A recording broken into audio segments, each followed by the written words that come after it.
નમસ્તે વિદ્યાર્થી મિત્રો, આજે આપણે ચેપ્ટર નંબર 4 માં નવો પોઈન્ટ જોઈએ, સોલેનોઇડ. તો સોલેનોઇડ કોને કહે છે? પાસે વીંટેલા અલગ કરેલા તારના અલગ કરેલા તારના હેલિકલ ગુંજળાને સોલેનોઇડ કહે છે. આપણે ખબર છે, દોરાનું રીલ આવે છે, એમાં જે દોરી વીંટાળી હોય ને, રીલના ફરતે જે દોરી વીંટાળી હોય ને, એને આપણે સોલેનોઇડ તરીકે ઓળખી શકીએ, પરંતુ એમાંથી વિદ્યુત પ્રવાહ પસાર નથી થતો. ઓકે, તો મિત્રો આ રીતે ધારો કે કોઈ અવાહક છે અને આના પરથી આપણે આ રીતે તાર, ખૂબ જ નજીક તાર આ રીતે વીંટાળીએ છીએ, અને એ તારમાંથી જ્યારે વિદ્યુત પ્રવાહ પસાર થાય છે ત્યારે આ બનતી જે રચના છે, નળાકાર્ય રચના. કેવી રચના? નળાકાર્યતા વાહક તારનું ગૂંચળું. ઓકે, નળાકાર્ય વાહક તારના ગુંજરાથી આવી બનતી રચનાને સોલેનોઇડ તરીકે ઓળખીએ છીએ.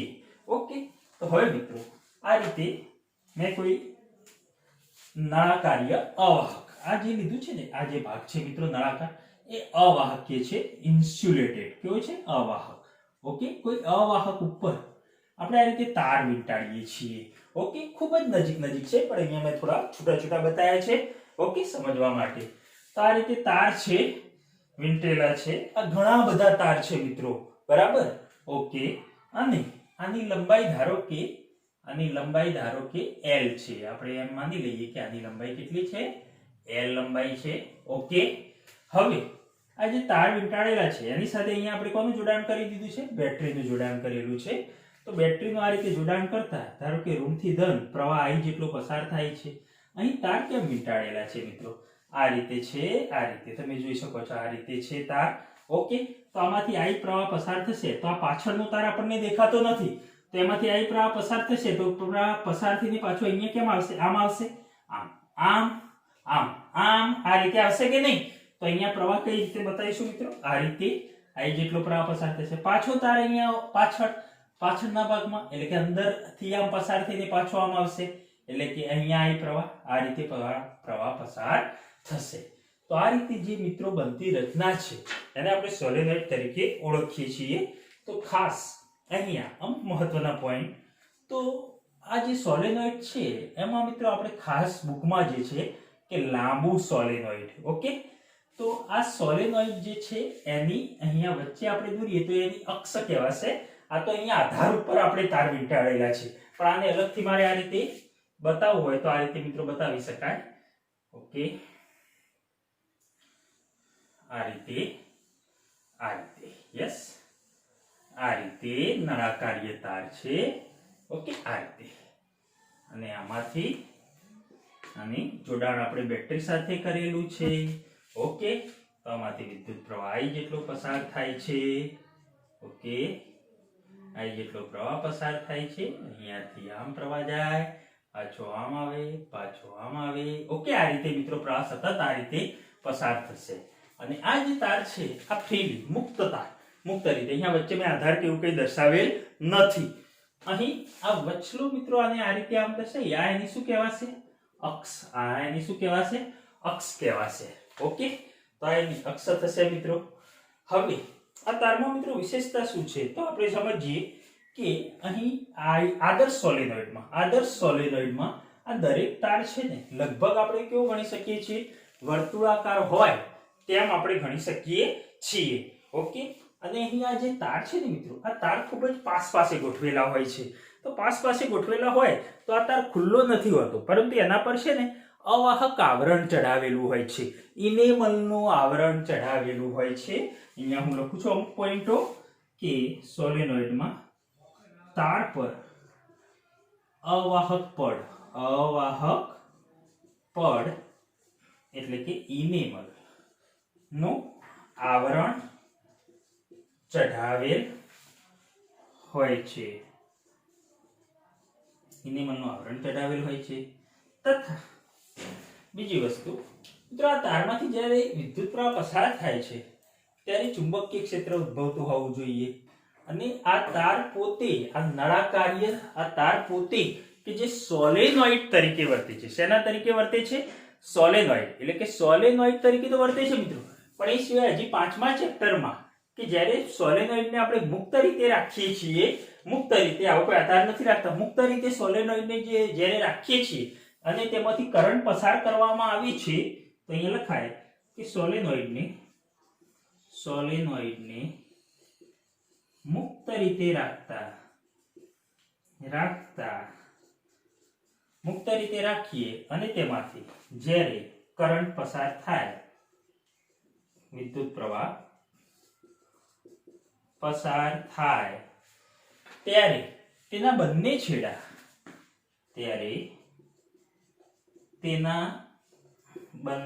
છેડા NS ધ્રુવ તરીકે વર્તે છે. બંને છેડા શેના તરીકે મિત્રો?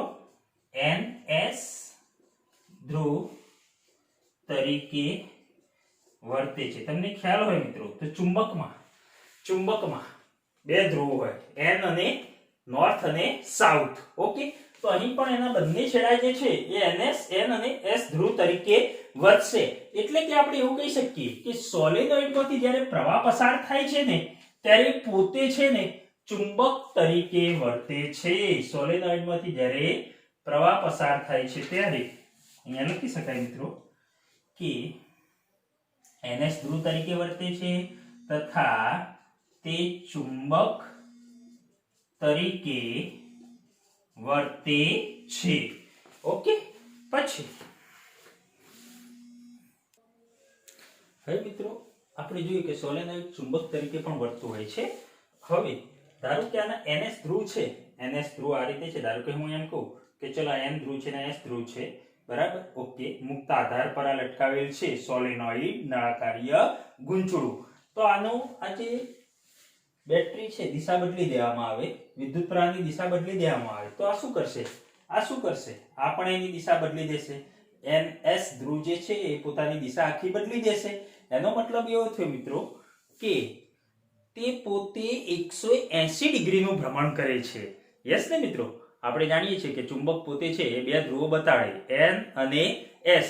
તો અહીં પ્રવાહની દિશા તમે બદલી દેશો તો પણ સોલેનોઇડ પોતે છે એ પોતાનું 180 ડિગ્રી ભ્રમણ કરીને N અને S દિશા બતાવશે. ક્લિયર? આ તો મિત્રો વાત એક્સ્ટ્રા છે કે જે 5મા ચેપ્ટરમાં આપણે સમજવાના છીએ. પરંતુ હવે આ રીતે જ્યારે સોલેનોઇડ હોય છે આ ઘણા બધા એના આંટા હોય છે. ધારો કે એના કુલ આંટા જે છે અહીં આપણે સમજીએ, આનો ઉપયોગ આપણે વારે ઘડીએ કરવાના છીએ કે અહીં ધારો કે કુલ આંટાની સંખ્યા અહીં આપણે લઈએ છીએ કેપિટલ N. ઓકે, અને એકમ લંબાઈ દીઠ આંટા,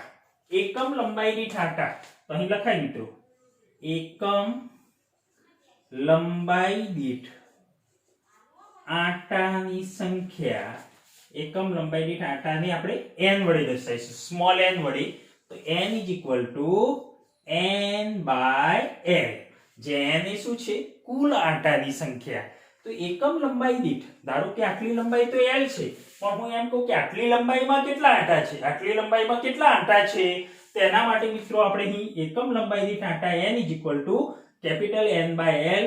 સો N = NL. ઓકે, તો આ સૂત્રનો આપણે વારે ઘડીએ ઉપયોગ કરવાના છીએ દાખલાઓમાં, થિયરીમાં. એકમ લંબાઈ દીઠ આંટાની સંખ્યા N = N/L. ઓકે, હવે આ રીતે આંટા મેં તો ઘણા ઓછા દર્શાવ્યા છે, આવા ઘણા બધા આંટાઓ હશે અને આ એની શું છે? અક્ષ છે. હવે બીજો પ્રશ્ન એ છે કે આનું ચુંબકીય ક્ષેત્ર કઈ રીતે હોય છે? જ્યારે સોલેનોઇડમાંથી વિદ્યુત પ્રવાહ પસાર થાય છે ત્યારે એની આસપાસ ચુંબકીય ક્ષેત્ર, એના અંદરના ભાગમાં ચુંબકીય ક્ષેત્ર હોય, પણ આ કઈ રીતે હોય છે એ પણ આપણે સમજવા પ્રયત્ન કરીએ. તો અહીં ધારો કે આપણે સોલેનોઇડનો આડો છેદ લઈએ. આ જે સોલેનોઇડ છે ને આ રીતે નળાકારી સ્વરૂપે, એનો આપણે આડો છેદ લઈએ. આ રીતે આડો છેદ લઈ લઈએ. તો અહીં આડો છેદ લઈએ અને આપણે અહીંયા દર્શાવીએ તો આ રીતે દર્શાવી શકાય. ધારો કે આમ, યસ, આડો છેદ લઈને, ઓકે,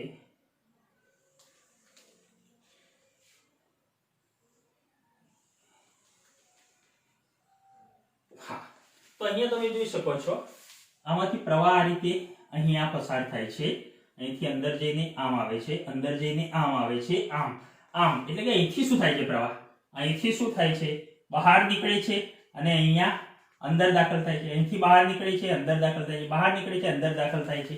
એટલે કે અહીંયા બહાર નીકળે છે ત્યાં હું અહીંયા ટપકા વડે દર્શાવું. આ જે મિત્રો ટપકું દર્શાવ્યું છે એ શું બતાવે છે કે અહીં વિદ્યુત પ્રવાહ બહાર નીકળે છે. ખાસ સમજજો, વિદ્યુત પ્રવાહ બહાર નીકળે છે. અને આ જે એરો બતાવું છું હું, યસ, આ હું ચોકડી કરું ત્યાં વિદ્યુત પ્રવાહ અંદર દાખલ થાય છે કે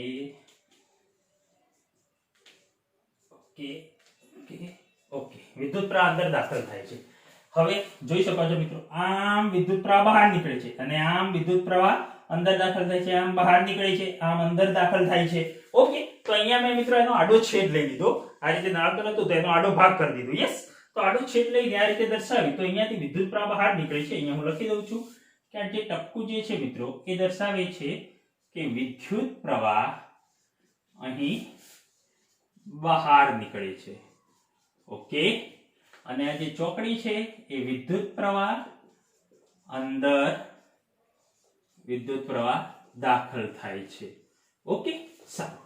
હવે શું થાય છે તો અહીંયાથી વિદ્યુત પ્રવાહ આમથી આમ અંદર દાખલ થાય, આમ આ રીતે યસ ઓર નો મિત્રો, અહીંયાથી બહાર નીકળીને અંદર દાખલ થશે.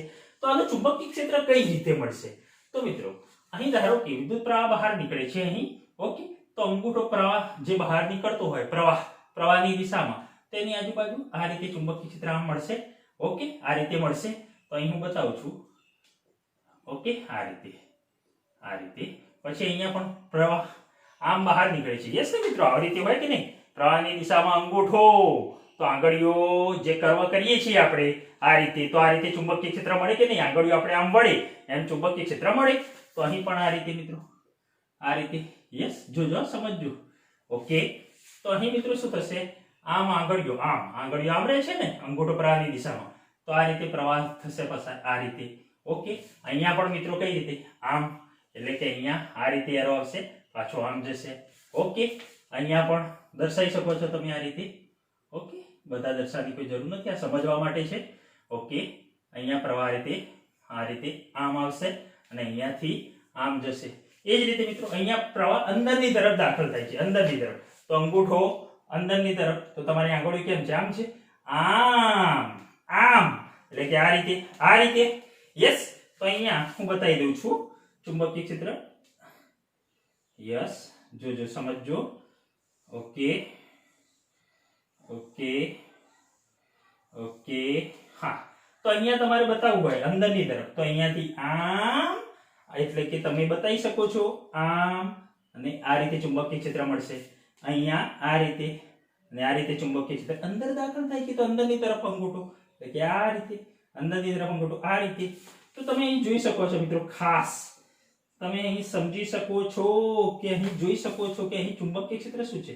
અહીંયા આમ જાય છે અને અહીંયા એરો ઉપરની તરફ, અહીંયા એરો નીચેની તરફ, અહીંયા એરો ઉપરની તરફ, અહીંયા એરો નીચેની તરફ, અહીંયા એરો ઉપરની તરફ. તો આ ચુંબકીય ક્ષેત્ર કેવું થશે? નાબૂદ થશે. યસ ઓર નો? પરસ્પર વિરુદ્ધ દિશામાં આ બંને ચુંબકીય ક્ષેત્રો છે. જો તમે જો એરો જો, અહીંયા નીચેની તરફ, અહીંયા ઉપરની તરફ, નીચેની તરફ, ઉપરની તરફ. યસ, તો અહીંયા પરસ્પર વિરુદ્ધ દિશામાં હોવાથી અહીંયા પણ જોઈ લો, અહીંયા આ રીતે ઉપરની તરફ એરો, અહીંયા નીચેની તરફ, ઉપરની તરફ એરો, નીચેની તરફ. તો અહીંયા મિત્રો ચુંબકીય ક્ષેત્ર શું થશે? નાબૂદ થશે. પરંતુ એના અંદરના ભાગમાં અહીંયા ચુંબકીય ક્ષેત્ર શું હશે? તો મિત્રો અહીંયા ચુંબકીય ક્ષેત્ર, આ એની અક્ષ, આપણે વચ્ચે અક્ષ બતાવી દઈએ. તો અક્ષ પર અહીં ધારો કે તાર આમ પસાર થાય છે. જોશો, તાર આમ બહાર નીકળે છે, અહીંયાથી તાર અહીંયાથી બહાર નીકળે છે અને અંદર જાય છે, અહીંયાથી પ્રવાહ બહાર નીકળીને અંદર જાય છે. ઓકે, એટલે તાર આમ છે, આમ તાર છે કે નહીં? તો અહીંયા જો પ્રવાહ આમ આવે છે, તો હું અંગૂઠો પ્રવાહની દિશામાં રાખું, સમજજો, આ રીતે આમ છે. યસ, તો અહીંયા આમ બહાર નીકળીને અહીંયા અંદર પ્રવાહ પસાર થાય છે. તો અહીંયા વટલા ભાગમાં શું થશે? અંદરના ભાગમાં તો અંગૂઠો પ્રવાહની દિશામાં રાખું મિત્રો, અને આંગળીઓ આમ કર્વ કરું, કટ, એટલે આમ જાય છે મિત્રો. યસ ઓર નો? સમજજો, આ રીતે જાય છે. એ જ રીતે મિત્રો અહીંયાથી પણ બહાર નીકળે છે, અહીંયા અંદર પ્રવેશે છે, તાર આમ છે અને પ્રવાહ પણ આમ જાય છે. ઓકે, તો આમ અંગૂઠો પ્રવાહની દિશામાં, તો કેમ જશે? કટ, એટલે કે ચુંબકીય ક્ષેત્ર વટલા ભાગમાં છે એ તમને કઈ રીતે મળશે મિત્રો? આ રીતે મળશે.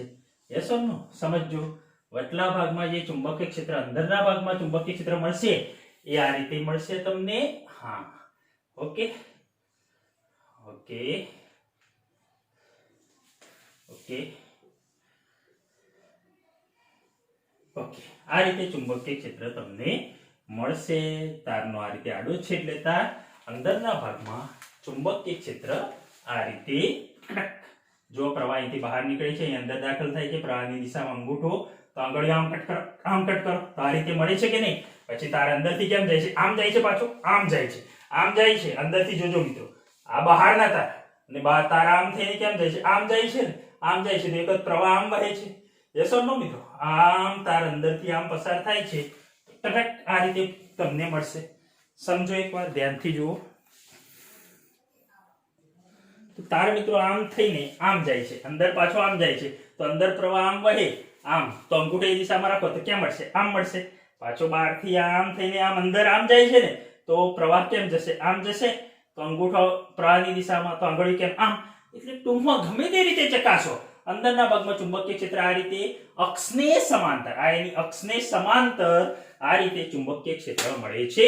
જ્યારે અહીંયા બહાર આ ભાગમાં ચુંબકીય ક્ષેત્ર એકબીજાનો નાશ પામે છે, કારણ કે બંને પરસ્પર વિરુદ્ધ છે. ક્લિયર? ઓકે. હવે અતિ લાંબા સોલેનોઇડના અંદરના ભાગમાં ચુંબકીય ક્ષેત્ર શોધો. મિત્રો અતિ લાંબુ સોલેનોઇડ એટલે અનંત લંબાઈનું સોલેનોઇડ એટલે એવું કહેવાય કે અતિ લાંબુ સોલેનોઇડ એટલે કે તેની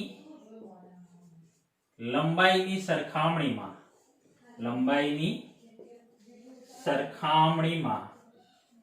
ત્રિજ્યા ઘણી નાની હોય. ત્રિજ્યા ઘણી કેવી હોય? નાની હોય, જેને આપણે અતિ લાંબો સોલેનોઇડ કહીએ છીએ. ઓકે. તો આ રીતે અતિ લાંબો સોલેનોઇડ છે. આ રીતે હોય, ધારો કે સોલેનોઇડ મિત્રો આ રીતે, બરાબર છે? આ રીતે આ સોલેનોઇડ. તો મિત્રો આ સોલેનોઇડ છે એ ઘણો લાંબો છે. ધારો કે આપણે ધારી લઈએ 1 મીટર લંબાઈનો છે. કેટલું મીટર લંબાઈનો? 1 મીટર. 1 મીટર લંબાઈનો સોલેનોઇડ છે. આની લેન્થ છે 1 મીટર અને આ એની અક્ષ, આ એની શું થશે? અક્ષ થશે. ઓકે.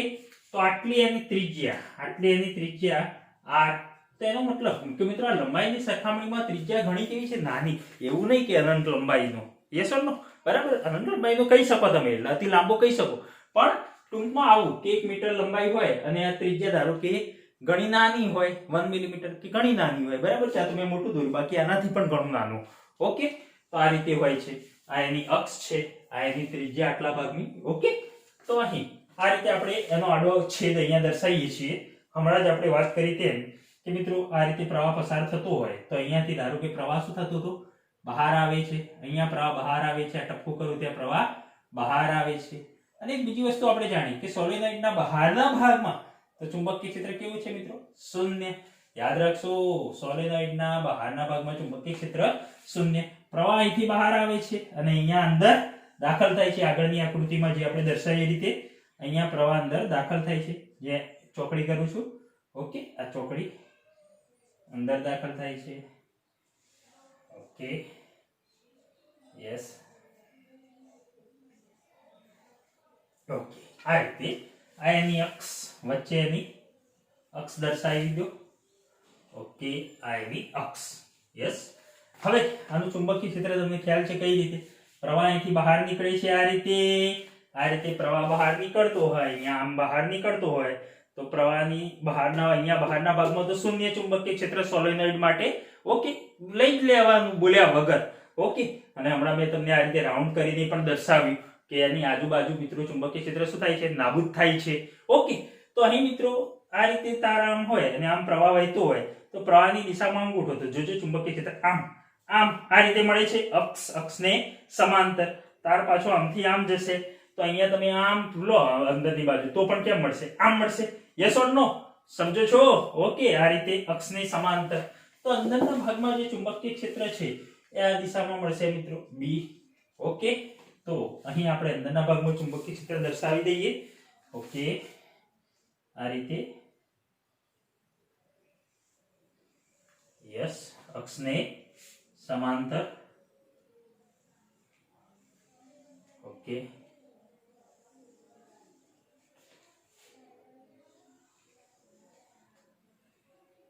રીતે યસ ઓકે અક્ષને સમાંતર આ ચુંબકીય ક્ષેત્રની દિશા ઓકે આ રીતે આમ પ્રવાહ બહાર નીકળે તો અંગૂઠો પ્રવાહની દિશામાં કટક કટક ઓકે આમથી આમ લો તો પણ કેમ મળશે આમ જ મળશે ને યસ તો અક્ષને સમાંતર ચુંબકીય ક્ષેત્ર ઓકે હવે એક કામ કરીએ આપણે અહીંયા અંદરના ભાગમાં ચુંબકીય ક્ષેત્ર શોધવું છે તો આપણે એક કામ કરીએ બાય એમ્પિયરના સર્કિટના નિયમ મુજબ એક એમ્પિયર લૂપ લઈ લઈએ આ રીતે એક એમ્પિયર લૂપ લઈએ આપણે ABCD ઓકે આ રીતે લૂપ લઈ લઈએ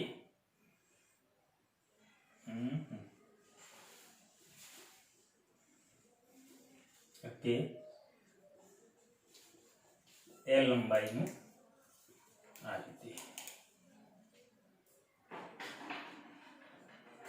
એક આવું લંબચોરસ લૂપ ધ્યાનમાં લઈએ જેની લંબાઈ છે L લંબાઈ છે ઓકે તો L લંબાઈનું લંબચોરસ લૂપ લઈએ જેમાં યસ આ રીતે ABCD લઈ લઈએ આપણે ABC અને D તો આ લૂપને ધ્યાનમાં લઈએ તો અહીં લંબચોરસ એમ્પિયરન લૂપ ABCD ધ્યાનમાં લેતા અહીં એક વસ્તુ તો આપણે નિશ્ચિત છે મિત્રો કે આના અંદરના ભાગમાં ચુંબકીય ક્ષેત્ર છે પરંતુ બહારના ભાગમાં તો ચુંબકીય ક્ષેત્ર કેવું છે શૂન્ય અહીંયા લખાય અંદરના ભાગમાં ચુંબકીય ક્ષેત્ર અક્ષને કેવું અક્ષને સમાંતર તથા બહારના ભાગમાં આપણે અગાઉ જ વાત કરી મિત્રો કે બહાર એકબીજાનું ચુંબકીય ક્ષેત્ર શું થાય છે નાબૂદ થાય છે તો તથા બહાર ચુંબકીય ક્ષેત્ર B બરાબર 0 હોય છે ઓકે હવે એમ્પિયરના સર્કિટના નિયમ મુજબ વાત કરીએ તો એમ્પિયરના સર્કિટલ નિયમ મુજબ શું છે સૂત્ર મિત્રો બંધ ગાળા માટે B ડોટ dl આપણે એમ્પિયરન લૂપ આ બંધ ગાળો આપણે લઈ લીધો ABCD તો અહીંયા એના માટે આપણે સંકલન બધા ગાળા અલગથી દર્શાવી દઈએ તો બંધ ગાળા માટે B dot dl is equal to અહીંયા આપણે લખી શકીએ મિત્રો B ડોટ dl બરાબર A થી B dot dl is equal to mu naught sigma I પણ એ પછી આપણે ઉપયોગ કરીએ હાલ પૂરતો આ B ડોટ dl શોધી દઈએ A થી B સંકલન A થી B B dot dl plus B થી C પાછું B થી C બંધ ગાળો ABCD આ પૂરો લઈ લઈએ આપણે ABCD A B થી C B dot dl plus C થી D B dot dl plus D થી A B dot dl okay અને આપી દઈએ ઇક્વેશન નંબર 1 એક આખો બંધ ગાળો પૂરો થઈ ગયો મિત્રો A થી B B થી C C થી D D થી A ઓકે સારું B ડોટ dl હવે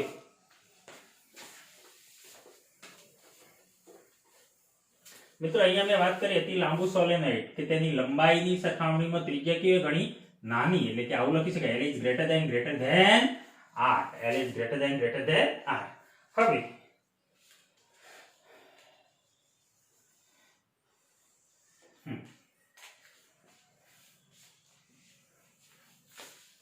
અહીંયા B ડોટ dl A થી B B dot dl A થી B B ડોટ dl જે સમાંતર છે ઓકે એની વાત પછી પણ B થી C B dot dl B થી C અહીંયા ચુંબકીય ક્ષેત્ર કેમ છે આમ છે યસ ઓર નો મિત્રો ચુંબકીય ક્ષેત્ર આમ છે B અને આ લંબાઈ dl એટલે કે લંબાઈ કેવી છે ચુંબકીય ક્ષેત્રને લંબ તો અહીંયા ખૂણો કેટલો બનશે B થી C માં શું બનશે 90 તો અહીંયા લખાય સંકલન B થી C B ડોટ dl બરાબર શું થશે 0 કેમ અહીંયા લખાય કારણ કે બી ડોટ ડીએલ એટલે કે એક જ કરો ને બી ડોટ ડીએલ બરાબર સંકલન બી થી C B DL cos theta પણ અહીંયા ચુંબકીય ક્ષેત્ર બી અને લંબાઈ એકબીજાને ડીએલ લંબાઈ કેવા છે લંબ છે એટલે કે ખૂણો 90 બનશે તો cos 90 0 એ જ રીતે ચલો આ ના બરાબર 0 થઈ ગયું એ જ રીતે C થી D અને D થી A C થી D અને D થી A આ પણ શું થશે મિત્રો C થી D અને D થી A આ કયા ભાગમાં છે આ C થી D બહારના ભાગમાં છે ઓકે તો એમાં પણ શું થશે ચુંબકીય એ જ રીતે મિત્રો જેમ B થી C છે આ B થી C આ લંબ છે એમ DA પણ કેવો છે ચુંબકીય ક્ષેત્રને લંબ છે તો અહીંયા એવું ભેગું ભેગું લખી શકાય કે સંકલન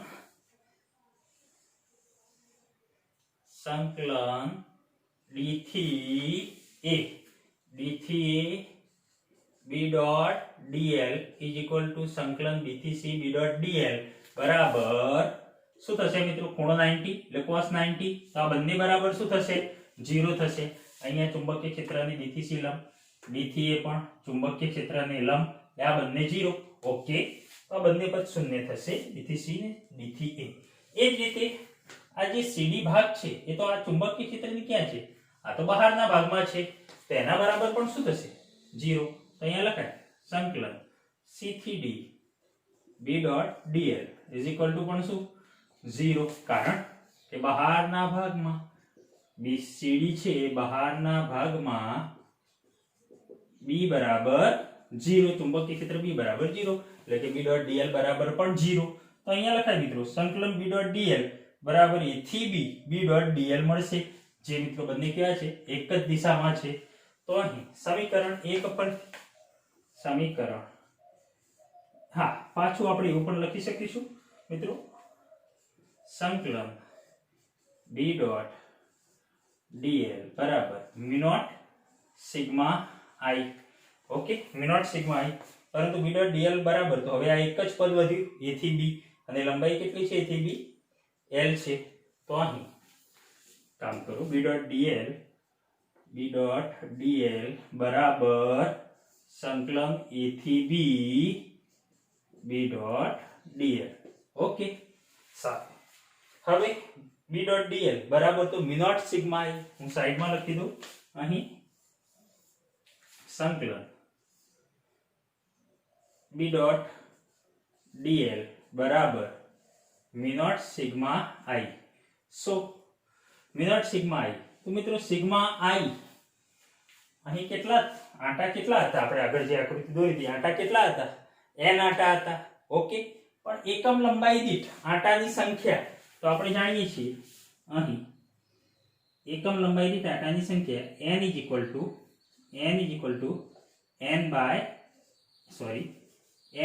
to n by l એકમ લંબાઈ દીઠ આંટાની સંખ્યા સ્મોલ n બરાબર n by l હવે એક આંટો જે હતો આ રીતે એક આંટો હતો એમાંથી I વિદ્યુત પ્રવાહ પસાર થતો હતો તો આવા તો n આંટા હોય તો અહીંયા એવું લખી શકાય હા ભૂસી દઉં હું તો તમને ખ્યાલ આવશે હું રબ કરી દઉં છું ઓકે કે હે મિત્રો એકમ લંબાઈ દીઠ આંટાની સંખ્યા એકમ લંબાઈ દીઠ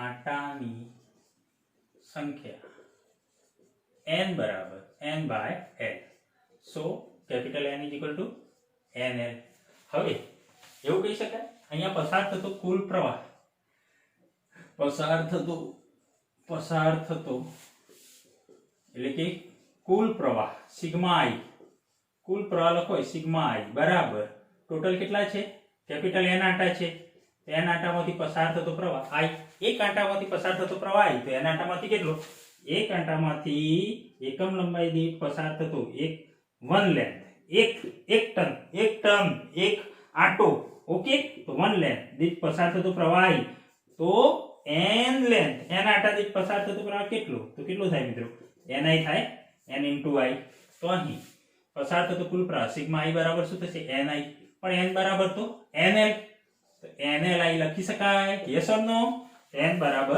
nl I તો અહીં લખી શકાય મિત્રો mu naught sigma I is equal to mu naught into બ્રેકેટમાં NLI. ઓકે, આને આપણે અહીંયા મૂકી દઈશું, સોરી અહીંયા મૂકી દઈશું. તો અહીંયા મૂકી શકાય મિત્રો B.dl is equal two mu naught into NLI is equal two A થી B B.dl. તો મિત્રો A થી B તો કેવું છે, અંદરના ભાગમાં, સમગ્ર અંદરના ભાગમાં ચુંબકીય ક્ષેત્ર B કેવું છે, અચળ છે. ઓકે, અને હા એવું લખી શકાય A થી B B.dl એટલે કે B.dl cos θ. અહીં અંદર આ A થી B આ લંબાઈ અને ચુંબકીય ક્ષેત્ર બંને કઈ દિશામાં છે, ચુંબકીય ક્ષેત્ર અને લંબાઈ બંને એક જ દિશા. ઓકે, એક જ અક્ષ ઉપર. તો થીટા કેટલું 0.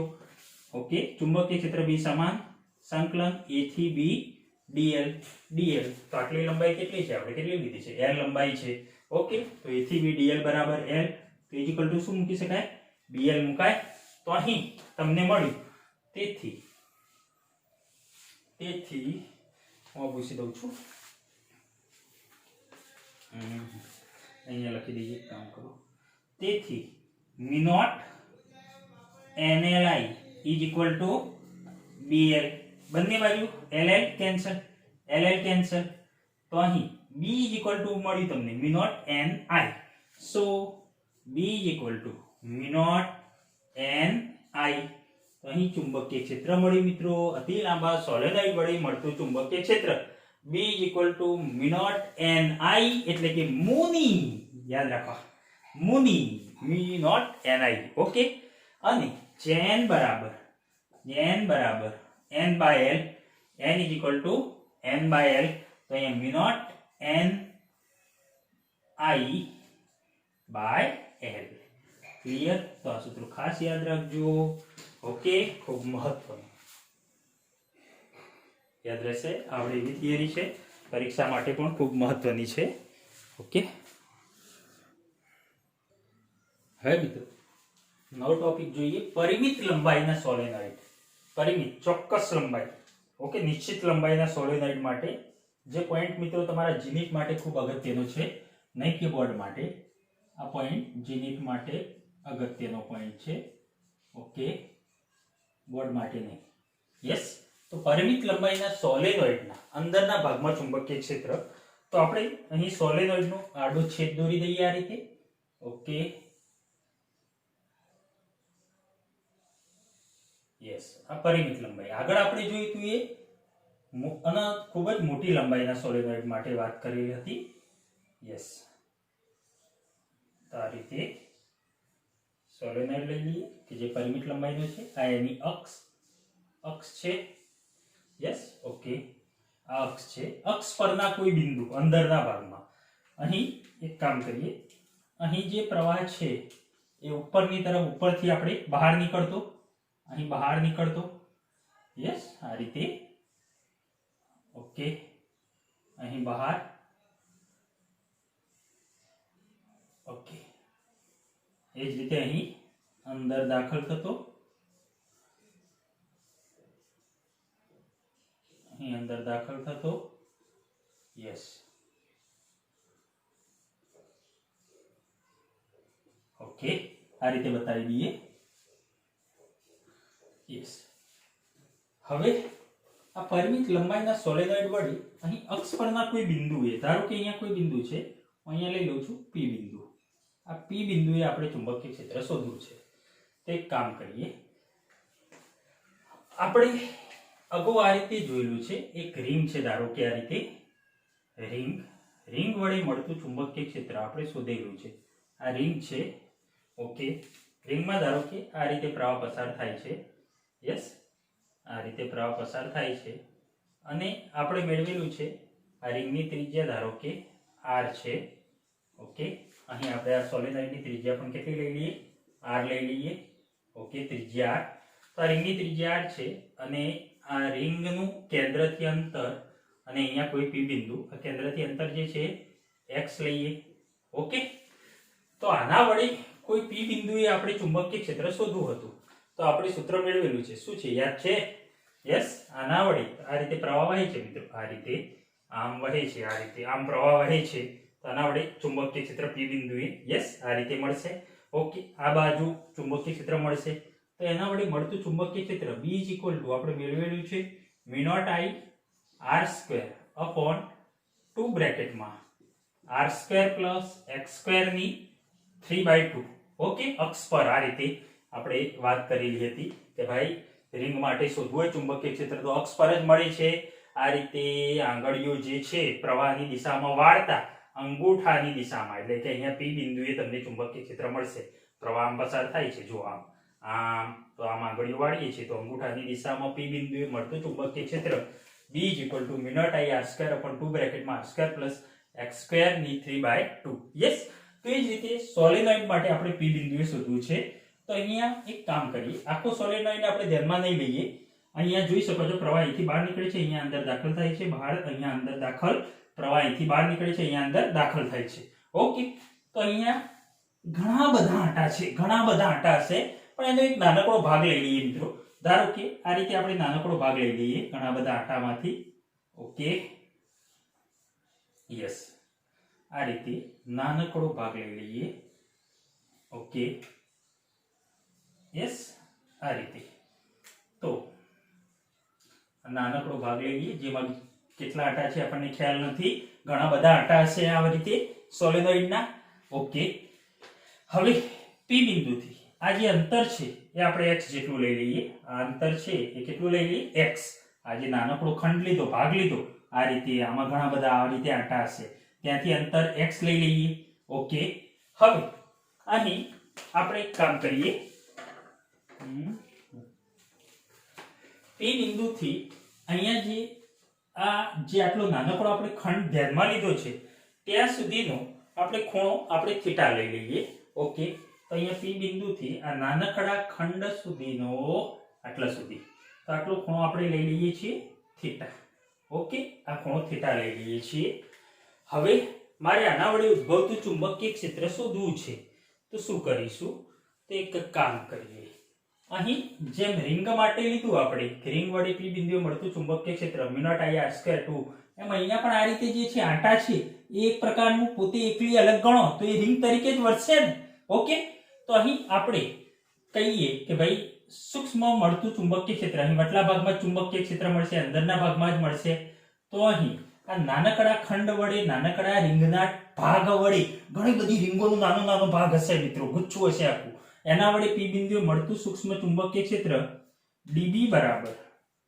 અહીંયા લખી શકાય મળતું ચુંબકીય ક્ષેત્ર P બિંદુએ dB = v0 I પણ I એટલે મિત્રો અહીંયાથી બરાબર આ એક આંટામાંથી આ પ્રવાહ પસાર થતો હતો અહીંયા કેટલા આંટા છે આપણને ખ્યાલ નથી તો અહીંયા I' હું ધારી લઉં I' ત્રિજ્યા r² upon 2 બ્રેકેટમાં r² + x² ની 3/2 ઓકે આ રીતે લખી શકાય હવે અહીંયા આપણે I' બરાબર શું થશે તો એક કામ કરીએ અહીં એકમ લંબાઈ દીઠ ધારો કે આંટા કેટલા છે n આંટા છે આપણે લખીએ છીએ આ રીતે n = n/n ઓકે પણ l બરાબર એક આંટો લઈએ યસ ને એકમ l લેન્થ એકમ લેન્થ લઈએ તો n બરાબર n એટલે કે આંટાની સંખ્યા કેટલી મળે તમને n મળે તો અહીંયા એવું લખી શકાય કે સાઈડમાં હું લખું છું ધ્યાન રાખજો 1 લંબાઈ દીઠ એટલે 1 લેન્થ દીઠ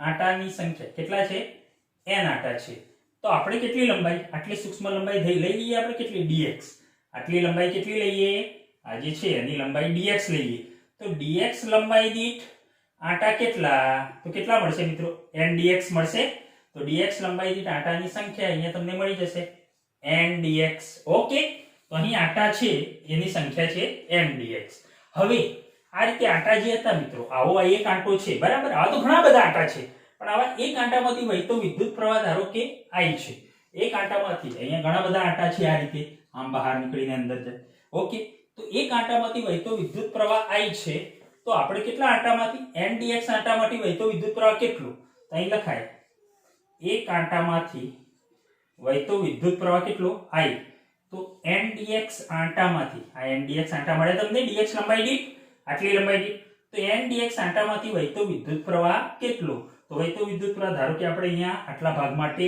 કેટલો પ્રવાહ ધારે છે I' ધારે છે તો I' બરાબર તમને મળશે n dx * I તો અહીંયા લખાય મિત્રો I' = n dx into I, n dx આંટા દીઠ તો n dx into I.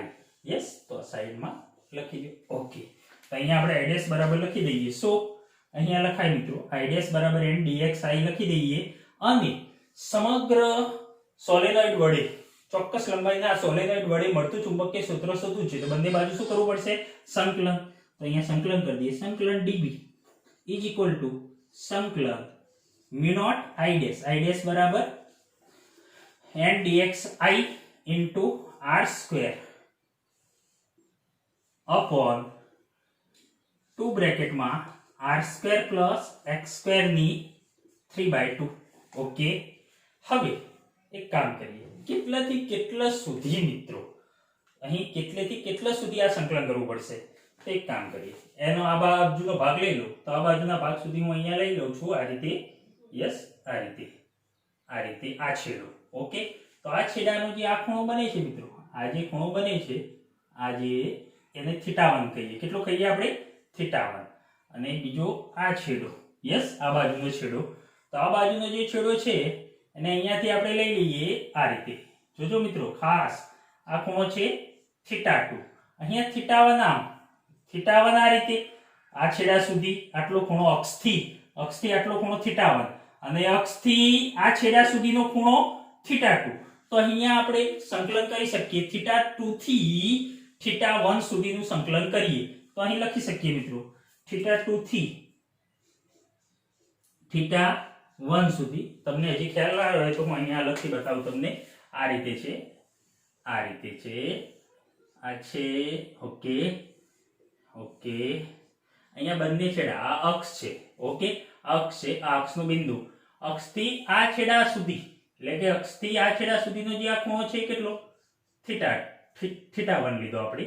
Okay, અને આ છેડો તો અક્ષથી આ છેડા સુધીનો ખૂણો કેટલો? અક્ષથી આ છેડા સુધીનો ખૂણો આપણે લીધો θ2. એટલે કે અહીં તમારે સંકલન કરવું પડશે. કેટલાથી કેટલા સુધી કરશો મિત્રો? θ2 થી θ1 સુધી. ઓકે, અહીં θ2 થી આપણે θ1 સુધી સંકલન કરીએ. એક કામ કરો, આપણે θ2 છે ને તો આ θ2 લઈ લો. આ θ2 અને આ θ1. ઓકે, એટલે θ2 થી θ1 સુધી. અહીંયા θ2 થી θ1 સુધી સંકલન કરીએ. અહીંયા હું કરું છું આ મેં. ઓકે, θ2 અને આ ખૂણો લીધો મેં θ1. જોઈ લો ધ્યાનથી, એક વખત નજર કરી લો. θ2 થી θ1 સુધી સંકલન. અહીંયા એક બીજો પ્રશ્ન થાય કે સાહેબ તમે અગાઉ જે આપણે વાત કરી હતી કે પરિમિત લંબાઈના તાર વડે મળતું ચુંબકીય ક્ષેત્ર, તે એમાં આપણે એક ખૂણો માઈનસ લીધો હતો. પણ અહીંયા તમે જોઈ શકો છો આ બંને કેવા છે? θ2 આમ છે, θ1 આમ છે. બંને એક જ દિશામાં છે. તો એક જ દિશામાં છે તો આ બંને આપણે કેવા લઈએ છીએ? પોઝિટિવ લઈએ છીએ. મિત્રો આ રીતે આપણે અગાઉ એક પ્રશ્ન જોયેલો છે કે પરિમિત લંબાઈનો તાર છે, અહીંયા કોઈ P બિંદુ છે, y અંતરે, y જેટલા લંબ અંતરે, તો આ તાર વડે P બિંદુએ મળતું ચુંબકીય ક્ષેત્ર આ રીતે આપણે બે લીધા હતા બંને છેડેથી ખૂણા. તો આ θ1 હતો આ રીતે, આ θ1 અને આ બાજુ ખૂણો હતો θ2. તો આપણે એક ખૂણો માઈનસ લીધો હતો કારણ કે બંને પરસ્પર કઈ દિશામાં છે? આમ વિરુદ્ધ દિશામાં છે. જ્યારે અહીંયા બંને ખૂણા કેવા છે? એક જ દિશામાં છે. એટલે કે એક જ ચક્ર આમ જ ભ્રમણ કરે છે મિત્રો. Okay, anti clockwise. તો અહીં આપણે આ બંને ખૂણા પ્લસ લઈશું, જ્યારે પહેલામાં બંને ખૂણા વિરુદ્ધ દિશામાં હતા એટલે એક ખૂણો આપણે માઈનસ લીધેલ છે. ઓકે, હવે આનું આપણે સંકલન કરીએ એ પહેલા અહીંયા બીજા પોઈન્ટ લખી દઈએ. આપણે કામ કરીએ, જગ્યા જોશે. હા, પૂછી દઉં છું, ધ્યાન રાખજો. ઓકે, હવે આકૃતિ પરથી એક કામ કરીએ. આટલું અંતર આપણું x છે, આટલો ખૂણો કેટલો છે? θ છે. યસ, આ ખૂણો મિત્રો જે છે અહીંયાથી આટલો ખૂણો θ છે. તો આના પરથી આટલી ત્રિજ્યા છે r અને આટલું x. તો tan θ બરાબર આપણે લખી શકીએ r/x. આકૃતિ પરથી tan θ ઇઝ ઇક્વલ ટુ શું લખી શકીએ મિત્રો? r/x. ઓકે, અને પછી આપણે લખી શકીએ tan θ is equal two r/x. તો cot θ બરાબર x/r. સો આના પરથી cot θ બરાબર શું લખી શકીએ? ઉલટાઈ ગયું, x/r. તેથી x બરાબર r cot theta. મારે અહીંયા શું જોઈએ છે મિત્રો, ખાસ યાદ રાખજો dx છે, અહીંયા dx છે, ઓકે, અને અહીંયા થીટા નું ભ્રમણ છે આ રીતે, ઓકે. તો અહીંયા થીટા ની સાપેક્ષે આનું આપણે શું કરીએ, વિકલન કરીએ. થીટા ની સાપેક્ષે આનું આપણે વિકલન કરીએ તો શું થશે મિત્રો? સો dx by d theta, મારે dx જોઈએ છે અંદર, dx by d theta is equal to r તો અચળ ત્રિજ્યા, d by d theta cot theta. cot theta નું તમે વિકલન કરશો તો શું થશે? cosec square theta. d by d theta cot theta એટલે cosec square theta કેવા? માઈનસ. સો અહીં તમને મળશે dx is equal to minus r cosec square theta into d theta. આ મિત્રો અલગથી તમે જોઈ લેશો, ઓકે, સહી પૂરવા દો. ચલો મિત્રો આગળ જોઈએ. હવે સંકલન db એટલે કે b, ચુંબકીય ક્ષેત્ર b, θ2 થી θ1, ઓકે, સંકલન θ2 થી θ1 mu naught n dx. dx બરાબર -r cosec square theta d theta -r cosec square theta into d theta. dx બરાબર into I into r square upon 2 bracket માં r square plus x square. x is equal to મિત્રો r cot theta, તો r square cot square theta લખી શકાય, r square cot square theta લખી શકાય, okay. ચલો આગળ જોઈએ.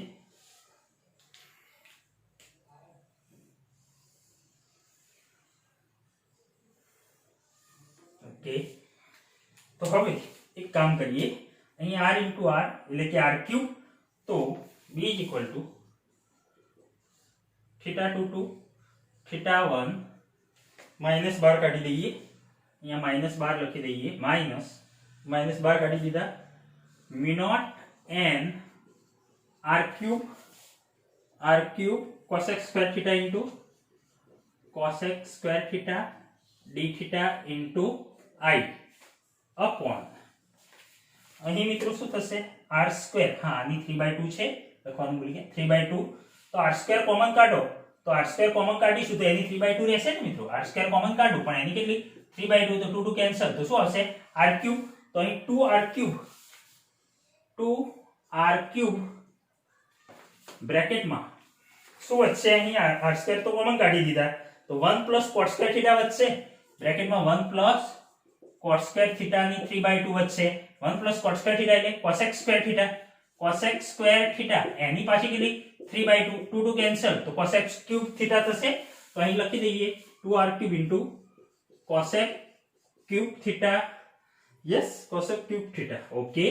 હવે અહીં r cube cancel, cosec square cancel, cosec square cancel, તો અહીંયા નીચે cosec વચ્ચે આ રીતે 1 upon cosec theta. તો 1 upon cosec theta બરાબર 1 upon sin theta, sorry 1 upon cosec theta એટલે કે sin theta. યસ, તો અહીં લખી દઈએ આપણે. સો minus θ2 to θ1 mu naught n cosec square theta cancel into sin theta mu naught n 1 upon cosec theta એટલે sin theta. અહીં I લખી દઈએ, I આગળ લઈ દઈએ આપણે, I આગળ લઈ દઈએ, mu naught n I into sin theta d theta upon, yes ને મિત્રો, 1 cosec square જતા રહે, 1 upon cosec બરાબર sin, અને નીચે શું વધ્યું? 2. mu naught ni by 2 બહાર કાઢી દો, તો minus mu naught ni by 2 સંકલન θ2 to θ1 શું વધશે મિત્રો? sin theta d theta. sin theta d theta, sin theta નું સંકલન, sin theta નું સંકલન મિત્રો શું થશે? Minus cos theta. Yes or no? mu naught I by 2 બ્રેકેટમાં sin theta નું માઈનસ cos theta, કેટલાથી કેટલા સુધી? θ2 થી θ1. So minus mu naught ni by 2 બ્રેકેટમાં θ1 મૂકો, minus cos θ1 minus plus cos θ2, minus અંદર આપી દો, is equal to mu naught ni by 2 બ્રેકેટમાં cos θ1 માઈનસ અંદર આપી દીધા, માઈનસ cos θ2 તો પરિમિત લંબાઈના સોલેનોઇડ વડે મળતા ચુંબકીય ક્ષેત્રનું સૂત્ર B = μ0 Ni/2 cos θ1 - cos θ2 ખૂબ મહત્વનું સૂત્ર. બોલો આવડે મિત્રો? અહીંયા ખાસ યાદ રાખવાનું θ2 θ1 કઈ રીતે લેવું, એમાં ભૂલ પડે નહીં. અહીંયા હું બતાવું છું તમને. θ2 θ1 આ રીતે તમે સોલેનોઇડ લઈ લીધો પરિમિત લંબાઈનો. Yes, okay. આ એની અક્ષ છે, અક્ષ પરનો આ P બિંદુ. ઓકે, આ P બિંદુ. અહીંયા બંને છેડા, જેમ આપણે પેલા તાર માટે લેતા હતા ને પરિમિત લંબાઈના તાર માટે, એમ અહીંયા P થી આ છેડો, તો આ છેડા સુધીનો આ ખૂણો જે છે એ આપણે અહીં લીધો θ2. ઓકે, અને આ છેડો જે છે તો અહીંથી અક્ષથી જ લેવાનું મિત્રો અંતર, તો આ ખૂણો લીધો θ1 અને θ2 થી બંને એક જ દિશામાં આ રીતે છે બંને છેડા તરફ, તો θ2 થી θ1 આપણે સંકલન લઈ લીધું. ક્લિયર મિત્રો? ખાસ યાદ રાખજો. તો આ રીતે અંદરના ભાગના કોઈ P બિંદુએ, અહીંયા કોઈ પણ બિંદુએ અંદરના ભાગનું, યસ, અંદરના ભાગના કોઈ પણ બિંદુએ મળતું ચુંબકીય ક્ષેત્ર પરિમિત લંબાઈના સોલેનોઇડ માટે μ0 Ni/2 cos θ1 - cos θ2 ખાસ યાદ રાખજો. સૂત્ર યાદ રાખવાની જરૂર છે. હવે તમારે થિયરી યાદ નહીં રાખો તો ચાલશે. હવે મિત્રો આગળ એક્સ્ટ્રા પોઈન્ટની વાત કરીએ. અનંત લંબાઈના આદર્શ સોલેનોઇડ માટે ચુંબકીય ક્ષેત્ર આપણે અગાઉ શોધ્યું મિત્રો થિયરીમાં. યસ, આદર્શ સોલેનોઇડ માટે ચુંબકીય ક્ષેત્ર B = μ. Yes or no? B = μ. આ સૂત્ર આપણને મળ્યું μ0 Ni. Yes or no? Okay, એક કામ કરીએ. આ એક એક્ઝામ્પલ મેં લખ્યું છે. તો આ સોલેનોઇડ છે કોઈ, આટલો ખૂણો 50 છે, આટલો ખૂણો 40 છે, અહીંયા બંને એ જ છે. P બિંદુએ ચુંબકીય ક્ષેત્ર શોધવાનું છે. તો મિત્રો આ ખૂણો જે છે 50 એ આપણો θ2. ઓકે, અને અહીંયાથી મિત્રો આ જે એક તમે દોરો છો, અહીંયા તમે આ જે લાઈન અહીંયા છેલ્લે દોરો છો એ ખૂણો આપણો θ1. યસ, તો મને અહીંયા કહેશો θ2 કેટલા મળે? 50. અને θ1 કેટલા? θ1 કેટલા બોલો? અહીંયાથી આટલા એટલે કે ટોટલ આટલા 180 થાય. 180 માંથી આટલા 40 શું કરી દેવાના? બાદ. 40 ના લઈ લેતા, આ બાજુ આપણે અહીંયા આ અક્ષથી અહીંયા સુધીનો ખૂણો લેવાનો છે θ1. તો θ1 બરાબર 180, 40 માઈનસ કરી દો, -40, તો કેટલા થશે? 140. તો તમારું સૂત્ર આપણા સૂત્ર મુજબ B = પરિમિત લંબાઈના સોલેનોઇડ માટે μ0 Ni/2 cos θ1. θ1 કેટલા છે? 140. cos 140 - cos θ2 એટલે કે cos 50. ક્લિયર? તો આ રીતે શોધી શકાય. હવે અનંત લંબાઈના આદર્શ સોલેનોઇડ. અનંત લંબાઈનો સોલેનોઇડ એટલે મિત્રો આ રીતે હોય, એના આટા જે હોય ને આ રીતે હોય. એની લંબાઈની સરખામણીમાં એની ત્રિજ્યા જે હોય ને ઘણી નાની હોય. આ અક્ષ લઈ લો, આ અક્ષ જો, હવે તમે જોઈ શકો છો કે એની લંબાઈ ઘણી મોટી છે, આ ત્રિજ્યા જે છે ત્રિજ્યા r એ કેવી છે? ઘણી નાની છે. ઓકે, તો આવા સોલેનોઇડ માટે તો આપણે અગાઉ આના માટે સૂત્ર મેળવેલું જ છે. B = થિયરી પહેલા નંબરની બોર્ડ માટે જે મેં કીધી હતી એ B = μ0 Ni. યસ, તો અહીંયા પણ તમને આપણે આ સૂત્ર વડે આપણે મેળવીશું μ0 Ni/2. તો અહીં અનંત લંબાઈનો સોલેનોઇડ આ રીતે લઈ લઈએ. ઓકે મિત્રો, અનંત લંબાઈનો એટલે એની લંબાઈ છે ને એ કેવી હોય? ઘણી લાંબી એટલે 1 મીટર હોય અને એની ત્રિજ્યા ઘણી નાની હોય. તો આવો એક સોલેનોઇડ લઈ લઈએ. Okay, yes, okay. અહીંયા અક્ષ લઈ લઈએ આપણે. આ એની અક્ષ. આવા સોલેનોઇડ માટે અક્ષ પરનો આ કોઈ બિંદુ P. ઓકે, હવે P થી અહીંયા આપણે એક આ એજ લઈ લઈએ. ચલો આ બાજુની એજ લઈ લઈએ. Yes, okay. તો આ આપણો ખૂણો બનશે θ2. આ આપણો ખૂણો બનશે θ2 અને બીજી એજ બીજી આ બાજુના છેડે જોડી દઈએ તો આ ખૂણો આપણો θ1. હવે મને કહેશો મિત્રો આ સોલેનોઇડ કેવો છે? ખૂબ જ લાંબી લંબાઈનો છે. તો લગભગ તમે આ રીતે અહીંયા આમ દોરો છો, P બિંદુથી આમ દોરો છો મિત્રો. હા, તો આ ખૂણો લગભગ θ2 તમને કેટલો મળવો જોઈએ મને કહેશો? તો θ2 મિત્રો એપ્રોક્સિમેટલી ખૂબ લાંબા છે, ખૂબ લાંબા એટલે બંને એકબીજાને સ્પર્શે જ છે, અડીને જ છે. તો θ2 કેવો હોવો જોઈએ? 0. θ2 કેટલો હશે? 0 હશે. પરંતુ અક્ષથી તમે આમ આખો લઈ લો તો અહીંયા જેમ θ2 0 છે એમ આ પણ કેટલો હોય? 0 જ હોય ને.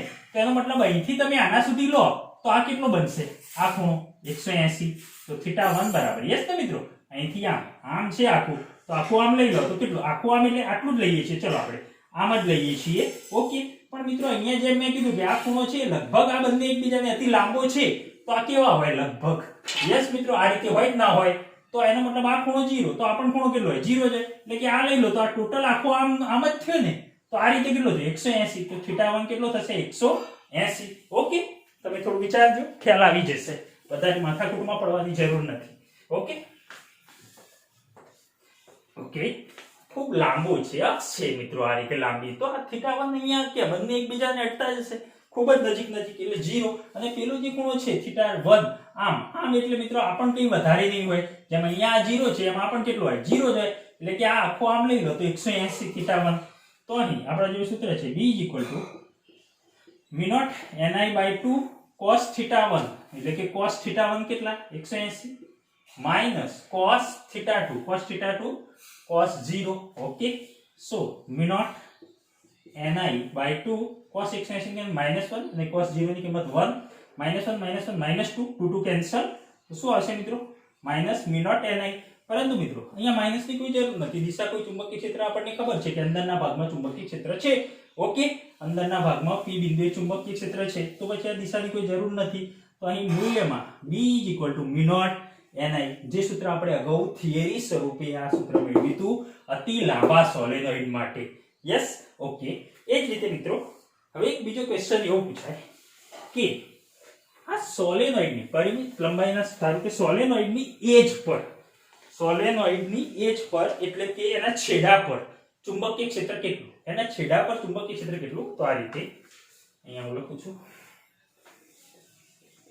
સોલેનોઇડના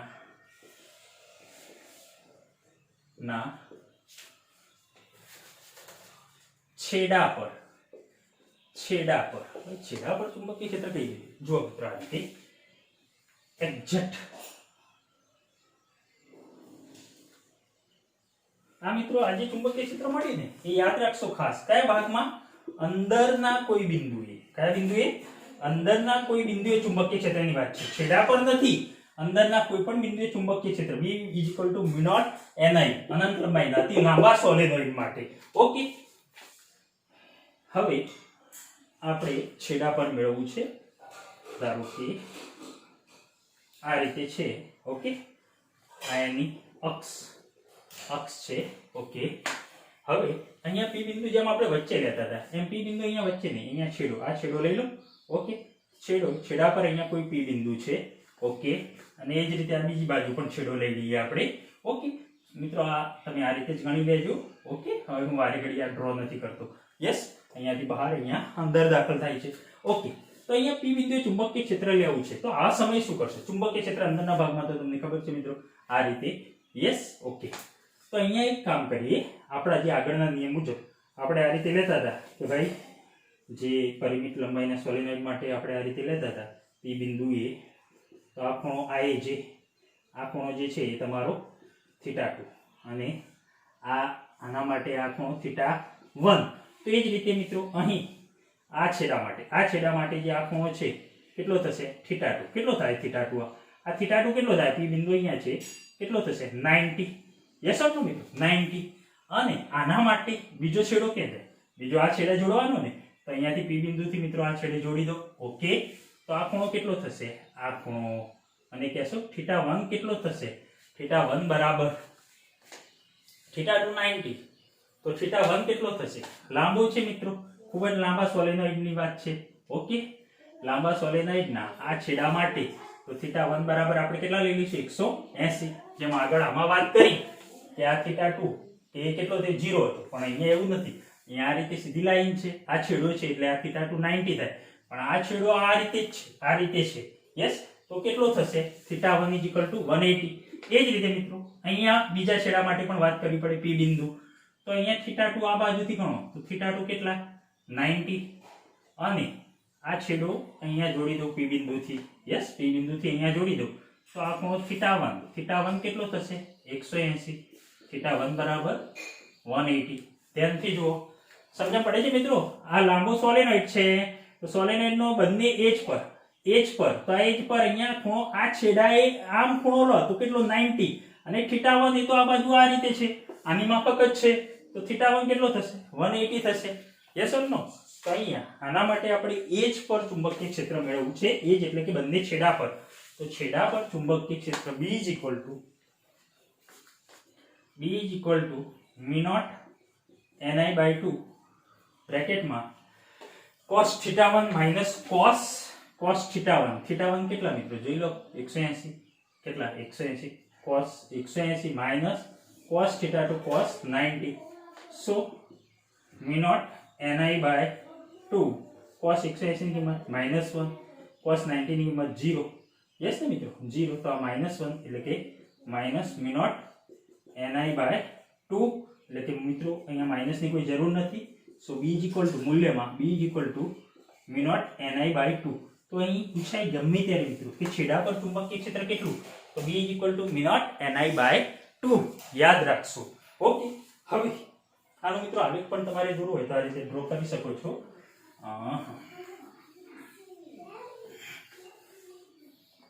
આ રીતે ચુંબકીય ક્ષેત્ર B L લંબાઈનું હતું ને સોલેનોઇડ, L લંબાઈનો, L એટલે આટલી, આ કેન્દ્ર ગણી લો, આ કેન્દ્ર ગણી લો, પ્લસ L/2, યસ આટલી L/2 ને આટલી L/2 એટલે L થઈ ગયા ને માઇનસ L/2. ઓકે, કેન્દ્ર પર. તો અહીં કેન્દ્ર પર મિત્રો P બિંદુ વચ્ચે આ P બિંદુ લેતા હતા આપણે કેન્દ્ર પર, તો ચુંબકીય ક્ષેત્ર કેટલું B = μ0 Ni એટલે કે જે મેક્સિમમ હતું. તો અહીંયા B = ધારો કે આટલા ભાગમાં, વચલા ભાગમાં, અંદરના ભાગમાં B = μ0 Ni આ રીતે ચુંબકીય ક્ષેત્ર મળતું હતું મિત્રો. ઓકે, કેન્દ્ર પર.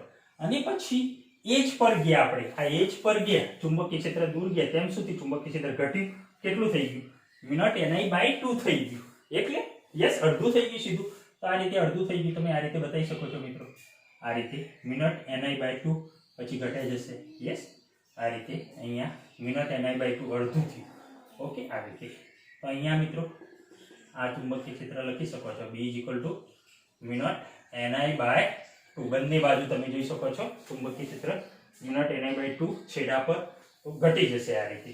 યસ, તો આ રીતે આલેખ દોરી શકાય છે.